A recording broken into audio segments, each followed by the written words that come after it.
दोस्तों नमस्कार। दोस्तों आज हम बात करेंगे कुंडली में केतु देव के अशुभ लक्षण के बारे में कि कुंडली में केतु का प्रभाव, जो नेगेटिव असर होते हैं उनके हमें क्या फल और क्या उसके सिम्टम्स जो हैं वो हमें देखने को मिलते हैं कि कुंडली में बैठे हुए केतु के जो फल हैं वो कहीं ना कहीं हमें नेगेटिव मिल रहे हैं। दोस्तों अगर आप इस चैनल के ऊपर नए हैं तो चैनल को आप जरूर सब्सक्राइब कर लें। दोस्तों कुंडली के अनुसार जब हम केतु की बात करते हैं तो कुंडली में हमें सबसे पहले जो केतु के जो कारक हाउसेस माने गए हैं वो है छठा भाव। दोस्तों पूरी कुंडली में राहु और केतु को स्थान स्वरूप छठा और 12वां भाव बोला गया है और कुंडली में केतु एक ऐसे ग्रह बोले गए हैं दोस्तों कि कुंडली में जिस इंसान के केतु अच्छे होते हैं दोस्तों तो वो इंसान जो होता है ऊंचाइयों को जरूर छूता है दोस्तों, क्योंकि इंसान का केतु जो होता है दोस्तों वो बेसिकली मान सम्मान इज्जत शोहरत ऐश ये सब चीज़ें जो होती हैं वो केतु के अधीन ही चलती हैं। कुंडली के अनुसार दोस्तों केतु देव छठे भाव में नीच के बोले गए हैं और 12वें भाव में उच्च के बोले गए हैं। मीन्स छठा भाव जो बुध का है वहाँ पे वो नीच के हैं, खुद के पक्के घर में भी नीच के हैं, लेकिन जो 12वां भाव दोस्तों कहीं ना कहीं गुरु के अधीन होता है। तो केतु जब भी गुरु के घर में जाएंगे 12वें भाव में तो कहीं ना कहीं उनके असर जो होंगे वो उच्च के फल देने वाले माने गए हैं। इसके पीछे लॉजिक दोस्तों ये होता है कि कुंडली का जो 12वां भाव होता है वहां पे राहु का अधिकार बोला गया है दोस्तों, और कुंडली के 12वें भाव में मीन राशि में शुक्र देव भी उच्च के होते हैं और केतु देव भी उच्च के होते हैं।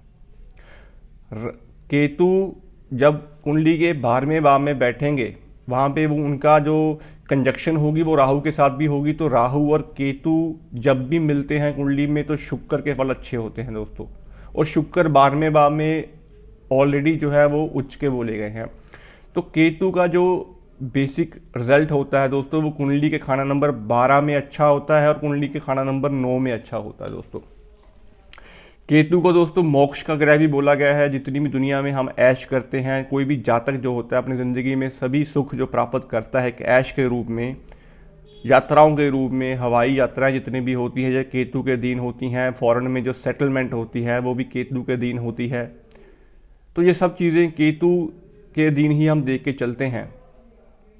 कुंडली में बैठे हुए केतु देव जब लगन में होते हैं दोस्तों तो सूर्य कुंडली में कहीं पे भी बैठे होंगे उनके फल हमेशा आपको अच्छे मिलेंगे। जैसे कि केतु दोस्तों लगन में बैठे हों और सूर्य देव पंचम या 10वें भाव में बैठे हों तो उस भाव के जो फल होंगे सूर्य के दिन अच्छे माने जाएंगे। केतु एक रहस्यमयी प्लैनेट है दोस्तों।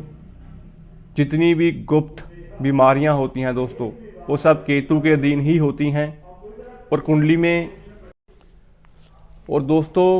में केतु देव जब भी खराब फल देते हैं तो इंसान को किडनी शुगर इस तरह की जो समस्याएं हैं, जो लंबी चलने वाली बीमारियां होती हैं दोस्तों वो इंसान को फेस करनी पड़ती हैं। घुटनों के दर्द, पैरों में प्रॉब्लम्स, ये सब केतु के अधीन ही प्रॉब्लम्स जो है इंसान फेस करता है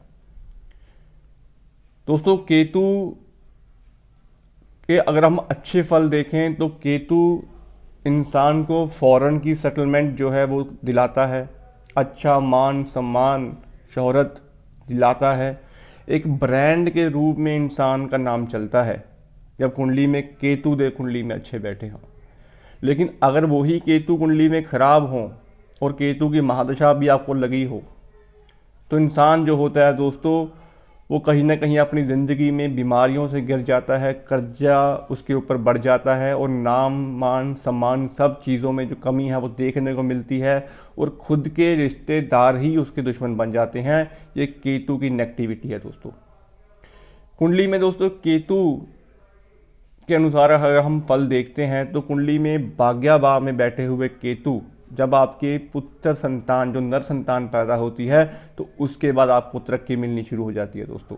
कुंडली के 12वें भाव में केतु बैठे हों तो पुत्र संतान की पैदाइश के बाद ऐसा जातक जो होता है वो ज़िंदगी में अपनी ज़िंदगी को एक अच्छे तरीके से जीना शुरू कर देता है, क्योंकि जो ग्रह कुंडली में अच्छा होगा और उस ग्रह की जो स्थापना है वो उस घर में हो जाएगी तो वो ग्रह जो होता है वो कुंडली में एक्टिव हो जाता है। तो इसीलिए केतु जो है वो आपका वंश भी है दोस्तों, तो इस चीज़ को भी आप जरूर समझें। कुंडली के 3रे भाव में केतु नेगेटिव होते हैं, 6ठे भाव में कुंडली में नेगेटिव होते हैं, अष्टम भाव में भी कुंडली में नेगेटिव होते हैं, 10th हाउस में भी केतु को इतने अच्छे फल देने वाला नहीं बोला गया है, 11वें भाव में भी केतु के फल जो है वो नेगेटिव सेंस में ही चलते हैं।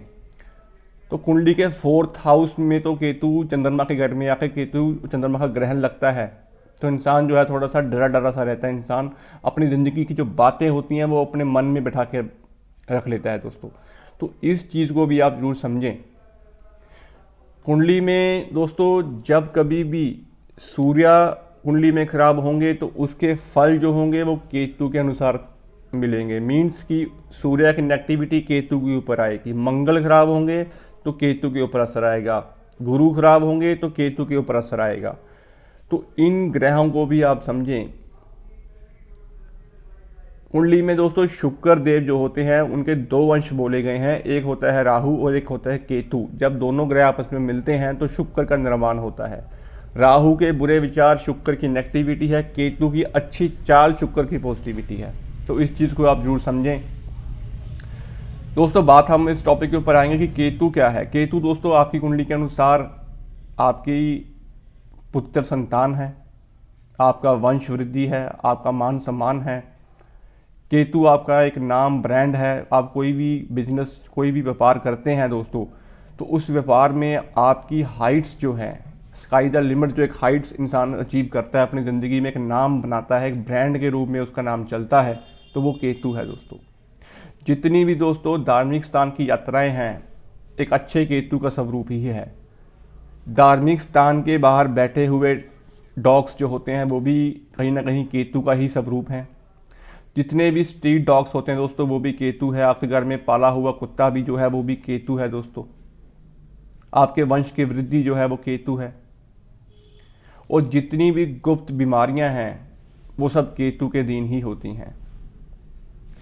तो दोस्तों केतु को अगर आप समझे तो केतु कुंडली में अच्छे होने बहुत ज़रूरी हैं, क्योंकि जब कुंडली में केतु खराब होते हैं दोस्तों तो कहीं ना कहीं इंसान का जो पैसा है, नगद पैसा है, वो चंद्रमा है दोस्तों। तो केतु के खराब होने से चंद्रमा के फल भी खराब होंगे, बीमारियां घर में इंसान को घेर लेती हैं, पैसों की तंगी, पैसों का फंस जाना, नेगेटिव विचार, नेगेटिव सोच चंद्र केतु की युति का ग्रहण ही होता है दोस्तों। तो दोस्तों कुंडली में केतु को अच्छा हमेशा रखें। आप केतु को अच्छा रखने के लिए आपको बृहस्पति की मदद लेनी बड़ी ज़रूरी है। कुंडली में बृहस्पति अच्छे होंगे तो केतु के फल आपको अच्छे मिलते रहेंगे दोस्तों। कुंडली में जब कभी भी दोस्तों केतु और मंगल की युति होती है, जो दोनों आपस में दुश्मन ग्रह बोले गए हैं दोस्तों, तो मंगल आपके रिश्तेदार हैं, केतु अंदरूनी चोट है। तो कहीं ना कहीं मंगल केतु की युति में भाइयों का सुख ना मिल पाना, लड़ाई झगड़े, क्लेश, बीमारियां, सब चीज़ें जो है वो केतु और मंगल की युति में इंसान देखता है।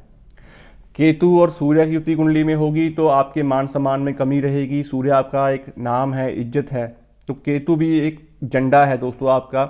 लेकिन सूर्य और केतु का अर्ध ग्रहण जो है कुंडली में लगा रहता है, तो ऐसे जातक के इंसान के अंदर गुस्सा भी रहता है और कहीं ना कहीं जॉब्स में ऐसे जातक तरक्की भी नहीं कर पाता।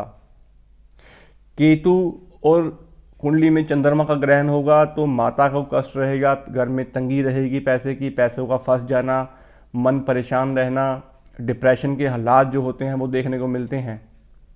तो इस चीज़ों को आप जरूर समझें दोस्तों। कुंडली में केतु के लिए सबसे अच्छा उपाय जो होता है वो कुत्तों की सेवा ही बताई गई है। आप जितने भी स्ट्रीट डॉग्स होते हैं उनकी सेवा करते रहें तो आपको पूर्णतः अच्छे फल जो है वो केतु के मिलते रहेंगे। कुंडली में केतु के पक्के घरों में, मीन्स कि 6ठे भाव में जब भी दुश्मन ग्रह मंगल आएंगे, जब चंद्रमा आएंगे, अगर आपकी कुंडली में मंगल और चंद्रमा कुंडली के 6ठे भाव में बैठे हों और आपको पुत्र संतान की प्राप्ति ना हो रही हो, नर संतान की प्राप्ति ना हो रही हो, या आपकी पुत्र संतान आपके वंश में ना हो, तो जो केतु की नेगेटिविटी होगी। तो ऐसे रूप में केतु का कुंडली में ऋण भी लगता है दोस्तों। तो 100 कुत्तों को एक ही दिन में आपने खाना खिलाना है इस ऋण से मुक्ति के लिए। तो ये तय उम्र आपको हर बर्थडे के बर्थडे आसपास आपको करना चाहिए आपको ये उपाय। तो केतु के अच्छे फल आपको मिल सकते हैं। ओवरऑल केतु के लिए दोस्तों आप अपने कानों में सोना पहन के रखें, माथे, नाभि, जुबान के ऊपर केसर का तिलक जो है वो लगाते रहें। बृहस्पति की मदद यहाँ पे आप ले सकते हैं दोस्तों। और अगर आपको नाभि के नीचे के रोग परेशान कर रहे हों तो आप अपने अंगूठों में भी जो है दोस्तों वो आप चांदी का छल्ला जो है वो डाल सकते हैं। और दोस्तों ये कुछ बातें थी केतु के बुरे लक्षणों के बारे में। तो दोस्तों उम्मीद करता हूँ आपको ये वीडियो अच्छी लगी होगी। अगर वीडियो अच्छी लगी हो तो आप इस वीडियो को जरूर लाइक करें, शेयर करें और चैनल को आप जरूर सब्सक्राइब कर लें दोस्तों। ऐसी ही और वीडियोस हम इस चैनल के ऊपर लेके आते रहेंगे दोस्तों। आज के लिए दोस्तों इतना ही। धन्यवाद दोस्तों।